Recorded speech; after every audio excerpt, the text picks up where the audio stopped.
বিশ্বজগৎ হাতের মুঠোয় পুরে দেখার সংকল্প প্রকাশ করেছিলেন তো বটেই, আজ তা বাস্তবে পরিণত হওয়া সত্ত্বেও এর ভয়ঙ্কর পরিণামস্বরূপ শিক্ষার্থীরা যে হয়ে উঠবে শিক্ষা বিমুখ এবং শিক্ষা সম্পর্কে সম্পূর্ণরূপে সন্দিহান, তা হয়তো কবি নিজেই আজ করতে পারেননি। ধন্যবাদ মাননীয় মডারেটর, আজকের বিতর্কে মঞ্চে দাঁড়িয়ে আমার বিষয় সম্পর্কে কিছু বলার জন্য আমাকে সুযোগ করে দেওয়ার জন্য। আজকের বিতর্কের বিষয় নির্ধারিত হয়েছে সামাজিক যোগাযোগের মাধ্যমের অপব্যবহারই শিক্ষার্থীদের শিক্ষাবিমুখ করে তুলছে। অত্যন্ত যুক্তিসঙ্গত কারণে আমি এবং আমার দল বিষয়টির পক্ষে অবস্থান করছি। বেহুলা লক্ষিন্দরে যেভাবে বিষাক্ত কালনাক দংশন করা হয়েছিল, ঠিক তেমনইভাবে সামাজিক যোগাযোগ মাধ্যমের অপব্যবহারের ছোবলে পড়ে শিক্ষার্থীরা আজ শিক্ষাবিমুখ। আজকের বিতর্কে যে চারটি বিষয় সংজ্ঞানের দাবি রাখে তা হলো সামাজিক যোগাযোগ মাধ্যম কি, অপব্যবহার কি, শিক্ষার্থী কি, শিক্ষা বিমুখতা কি।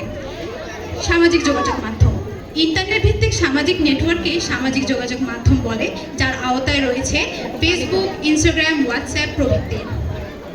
গুগলের তথ্য মতে দেশের প্রায় 9.5 কোটি ইন্টারনেট ব্যবহারকারীর মধ্যে 97% সামাজিক যোগাযোগ মাধ্যম ব্যবহার করেন, যার 90% শিক্ষার্থীরা।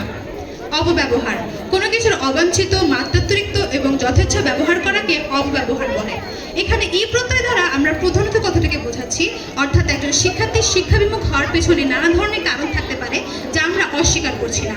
তবে বর্তমান প্রেক্ষাপটে শিক্ষার্থীদের শিক্ষাবিমুখ হওয়ার পেছনে অন্যতম প্রধান কারণ হলো সামাজিক যোগাযোগ মাধ্যমের অপব্যবহার। শিক্ষার্থী যারা প্রাতিষ্ঠানিকভাবে শিক্ষা গ্রহণ করে তারা সকলেই শিক্ষার্থী। শিক্ষা বিমুখতা মাননীয় মডারেটর, লক্ষ্য করুন শিক্ষা বিমুখতা কি। শিক্ষার প্রকৃত উদ্দেশ্য ব্যাহত হওয়াকে শিক্ষা বিমুখতা বলে। আমি একজন শিক্ষার্থী, প্রাতিষ্ঠানিক শিক্ষায় শিক্ষিত হওয়ার পাশাপাশি আমার মধ্যে থাকতে হবে দেশের প্রতি আনুগত্যশীলতা, দায়িত্ব পালনের মনোভাব সহ নানা ধরনের গুণাবলী। ঠিক যখন আমি এই উদ্দেশ্যগুলো থেকে সরে আসবো, ঠিক তখনই শিক্ষা বিমুখতা ঘটবে। আজকের বিতর্কের বিষয়টি আমরা 3টি ক্ষেত্র দ্বারা ব্যাখ্যা করে যাব। 1. নৈতিক অবক্ষয়, 2. সাইবার ক্রাইম এবং সামাজিক বিশৃঙ্খলা, 3. শিক্ষার্থীদের জীবন জটিল থেকে জটিলতর হওয়া। সরাসরি প্রথম বিষয়টির ব্যাখ্যায় চলে যাচ্ছি। মাননীয় মডারেটর, বর্তমান বিশ্বে শিক্ষার্থীদের নৈতিক অবক্ষয়ের অন্যতম প্রধান কারণ হলো সামাজিক যোগাযোগ মাধ্যমের অপব্যবহার। কি হবে এই শিক্ষাহারে এ+তে ভেসে কতটুকু শিক্ষার মান, এমন প্রশ্ন আসে। মাননীয় মডারেটর, ঠিক যখন থেকে আমাদের কাছে সামাজিক যোগাযোগ মাধ্যম সহজলভ্য হয়ে উঠলো, ঠিক যখন থেকে আমরা সামাজিক যোগাযোগের মাধ্যমের যথেচ্ছ ব্যবহার শুরু করলাম, ঠিক তখন থেকেই আমাদের শিক্ষার মেরুদণ্ড ভেঙে দিতে সামাজিক যোগাযোগ মাধ্যম ব্যবহার করে প্রশ্ন ফাঁসের মতো ক্যান্সার আমাদের শরীরে বাসা বাঁধল। ধন্যবাদ মাননীয় মডারেটর, ধন্যবাদ সবাইকে।